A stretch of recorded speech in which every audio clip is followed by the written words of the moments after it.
ಇಂದು ನಾನು ಉತ್ತರ ಕರ್ನಾಟಕ ಶೈಲಿಯಲ್ಲಿ ಬದನೆಕಾಯಿ ಪಲ್ಯ ಮಾಡ್ತಾ ಇದ್ದೇನೆ. ಇದಕ್ಕೆ ಬೇಕಾಗುವ ಬದನೆಕಾಯಿ, ಮೆಣಸಿನಕಾಯಿ ಮತ್ತು ಟೊಮ್ಯಾಟೊ ಈ 3 ತರಕಾರಿಗಳನ್ನು ನಮ್ಮ ಬಾಲ್ಕನಿಯಲ್ಲೇ ಬೆಳೆದಿದ್ದೇವೆ. ಇವುಗಳನ್ನೇ ಕಟ್ ಮಾಡಿ ಫ್ರೆಶ್ ತರಕಾರಿಗಳನ್ನು ಉಪಯೋಗಿಸಿಕೊಂಡು ಬದನೆಕಾಯಿ ಪಲ್ಯ ಮಾಡ್ತಾ ಇದ್ದೇನೆ. ಉತ್ತರ ಕರ್ನಾಟಕದಲ್ಲಿ ಬದನೆಕಾಯಿ ಪಲ್ಯ ಸಾಮಾನ್ಯವಾಗಿ ಎಲ್ಲರ ಮನೆಯಲ್ಲೂ ವಾರದಲ್ಲಿ ಒಮ್ಮೆಯಾದರೂ ಮಾಡ್ತಾರೆ. ಇದು ರೊಟ್ಟಿ, ಚಪಾತಿ, ಅನ್ನದ ಜೊತೆಗೆ ತಿನ್ನಲು ತುಂಬ ಚೆನ್ನಾಗಿರುತ್ತೆ. ಇದನ್ನು ತೆಳ್ಳನೆಯ ಬಿಸಿ ಬಿಸಿ ಜೋಳದ ರೊಟ್ಟಿ ಜೊತೆಗೆ ಸವಿಯಲು ತುಂಬಾ ಚೆನ್ನಾಗಿರುತ್ತೆ. ಇದನ್ನು ಮಾಡಲು ಬಳಸುವ ಕಾರೆಳ್ಳು ಅಂತಾರೆ, ಹುಚ್ಚೆಳ್ಳು ಕೂಡ ಅಂತಾರೆ. ಈ ಬೆಳ್ಳುಳ್ಳಿ, ಟೊಮ್ಯಾಟೊ ಇವೆಲ್ಲವೂ ಬಾಯಿಗೆ ಒಳ್ಳೆಯ ರುಚಿ ತಂದುಕೊಡುತ್ತದೆ. ಬನ್ನಿ ಈ ಬದನೆಕಾಯಿ ಪಲ್ಯ ಹೇಗೆ ಮಾಡೋದೆಂದು ತಿಳಿಯಲು ಈ ವಿಡಿಯೋ ಪೂರ್ತಿಯಾಗಿ ನೋಡಿ. ಇಷ್ಟವಾದರೆ ಲೈಕ್ ಮಾಡಿ, ಶೇರ್ ಮಾಡಿ ಹಾಗೂ ಕಮೆಂಟ್ ಮಾಡಿ. ಆದರೆ ಅದಕ್ಕೂ ಮೊದಲು ನಮಸ್ಕಾರ, ಪಾಕಶಾಸ್ತ್ರ ಚಾನಲ್ಗೆ ಸ್ವಾಗತ.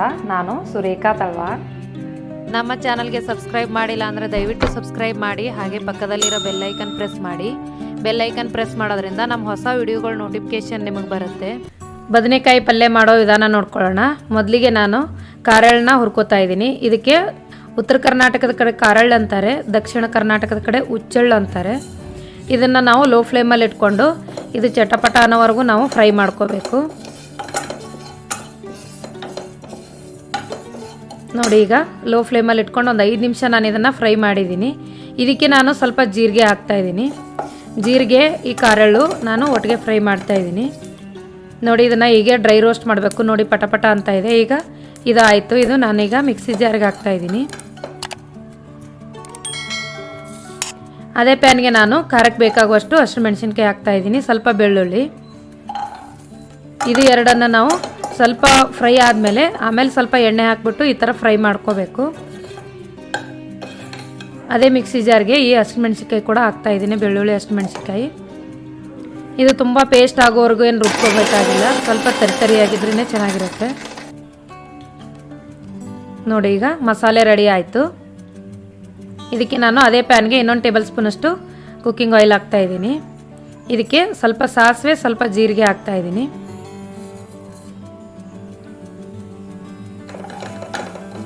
ನೋಡಿ, ಸಾಸಿವೆ ಜೀರಿಗೆ ಹುರಿದಾದ್ಮೇಲೆ ಸ್ವಲ್ಪ ನಾನೀಗ ಕರಿಬೇವು ಹಾಕ್ತಾಯಿದ್ದೀನಿ. ಇದಕ್ಕೆ ಒಂದು ದಪ್ಪ ಸೈಜ್ ನಾನು ಈರುಳ್ಳಿ ತೊಗೊಂಡಿದ್ದೀನಿ. ಈ ಥರ ಉದ್ದುದ್ದಾಗಿ ಹೆಚ್ಚಿಬಿಟ್ಟು ಹಾಕ್ತಾಯಿದ್ದೀನಿ. ಇದಕ್ಕೆ ಒಂದು ಫಾರಮ್ ಟೊಮಾಟೊ. ನಾಟಿ ಟೊಮಾಟೊ ಆದರೆ ತುಂಬ ಹುಳಿ ಆಗುತ್ತೆ. ಫಾರಮ್ ಟೊಮಾಟೊ ಆದರೆ ದಪ್ಪ ಹಾಕ್ಕೊಳ್ಳಿ, ನಾಟಿ ಆದರೆ ಚಿಕ್ಕದಾದರೆ ಸಾಕು. ಸ್ವಲ್ಪ ಅರಿಶಿನ, ಉಪ್ಪು ಹಾಕ್ತಾಯಿದ್ದೀನಿ. ಅರಿಶಿನ, ಉಪ್ಪು ಹಾಕಿ ಟೊಮಾಟೊ ಫ್ರೈ ಮಾಡೋದ್ರಿಂದ ಬೇಗ ಟೊಮಾಟೊ ಫ್ರೈ ಆಗುತ್ತೆ. ಇದಕ್ಕೆ ನಾನು ಕಟ್ ಮಾಡಿ ನೀರಲ್ಲಿ ಇಟ್ಟಿದ್ದೀನಿ ಬದನೆಕಾಯಿ. ಈ ಬದನೆಕಾಯಿನ ನಾನೀಗ ಫ್ರೈ ಮಾಡೋದಕ್ಕೆ ಹಾಕ್ತಾಯಿದ್ದೀನಿ. ಈ ಥರ ನೀರಲ್ಲಿ ಇಡೋದ್ರಿಂದ ಬದನೆಕಾಯಿ ಹೋಳುಗಳು ಕಪ್ಪಾಗಲ್ಲ.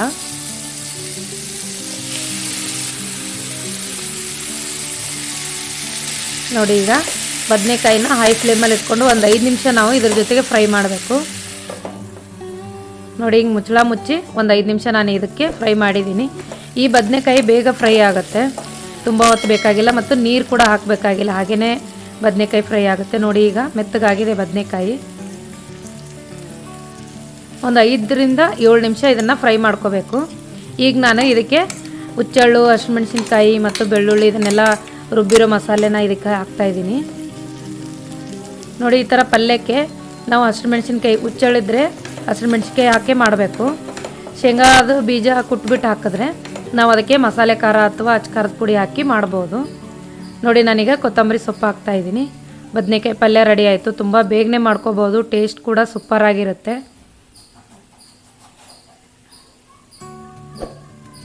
ನೋಡಿ, ರೊಟ್ಟಿ, ಚಪಾತಿ ಎಲ್ಲದರ ಜೊತೆಗೆ ಕಾಂಬಿನೇಷನ್ನು ಬದನೆಕಾಯಿ ಪಲ್ಯ ರೆಡಿ ಆಯಿತು. ನೀವು ಕೂಡ ಟ್ರೈ ಮಾಡಿ. ಈ ಥರ ನಾನು ಬದನೆಕಾಯಿಗಳನ್ನ ಕಟ್ ಮಾಡಿ ಇಟ್ಕೊಂಡಿದ್ದೀನಿ ನೀರಲ್ಲಿ.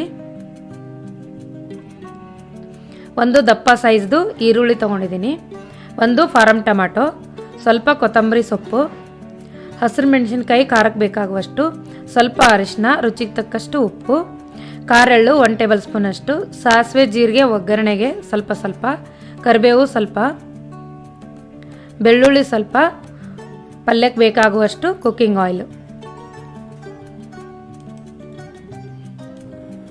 ಈ ವಿಡಿಯೋ ನಿಮಗೆ ಇಷ್ಟವಾದರೆ ಲೈಕ್ ಮಾಡಿ, ಶೇರ್ ಮಾಡಿ, ಸಬ್ಸ್ಕ್ರೈಬ್ ಮಾಡಿ, ಹಾಗೆ ಪಕ್ಕದಲ್ಲಿರೋ ಬೆಲ್ ಐಕನ್ ಪ್ರೆಸ್ ಮಾಡಿ. ಧನ್ಯವಾದಗಳು.